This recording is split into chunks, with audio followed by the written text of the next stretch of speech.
Bonjour à tous, je ne sais pas combien de semaines de confinement nous en sommes, mais j'ai arrêté de compter. Vous avez dû changer. Peut-être qu'il y en a parmi vous qui sont parents, ou mariés, ou qui ont un travail, ou qui ont pris 40 centimètres, j'en sais rien. En tout cas, je vous garantis pas de me rappeler des prénoms de tout le monde si jamais on se retrouve un jour, hein. Bon, blague à part. Il nous reste encore 2 chapitres à traiter si on veut boucler le programme.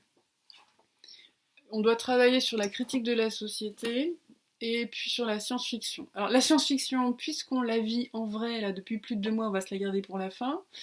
Et puis on va travailler plutôt maintenant sur la critique de la société. Alors la critique de la société en littérature, il y a plusieurs façons de l'aborder.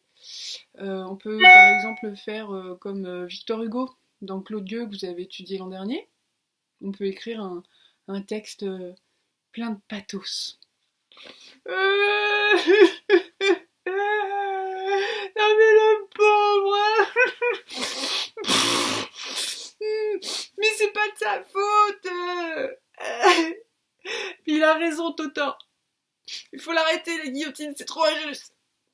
Voilà, ça marche assez bien. Sinon, on peut aussi participer à des débats hyper philosophiques, très compliqués, sur des chaînes qui malheureusement font assez peu d'audimat, dans des émissions qui sont diffusées entre 23h et 2h du matin.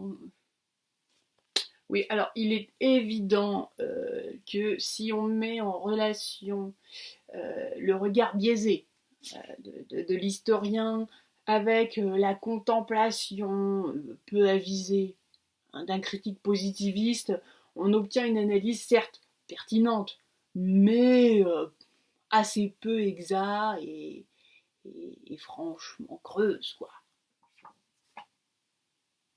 Mm. Pas sûr que ça touche tout le monde. Bah, moi, en tout cas, le moyen que je préfère pour critiquer la société, l'actualité, mes élèves, c'est l'humour.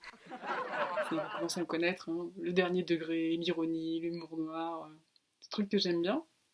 Et je vous propose d'utiliser cette méthode. On va voir comment la littérature utilise l'humour, l'ironie pour critiquer la société. Et d'ailleurs, Rabelais, un auteur du XVIe, avait écrit que le rire est le propre de l'homme. Et le savon aussi. Alors cet ajout là, et le savon aussi, c'est Philippe Gueluc, un créateur de BD belge, que vous connaissez peut-être. C'est l'inventeur du chat. Voilà. Ça, c'est un album qui s'appelle Entre chats. En tutu kaki sur le titi caca. Ça en dit long sur le style de l'auteur.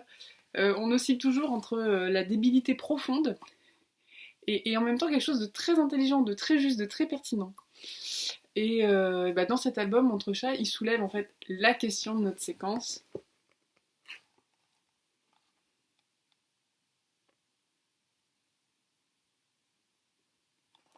Moi, je crois que oui. Et vous en pensez quoi?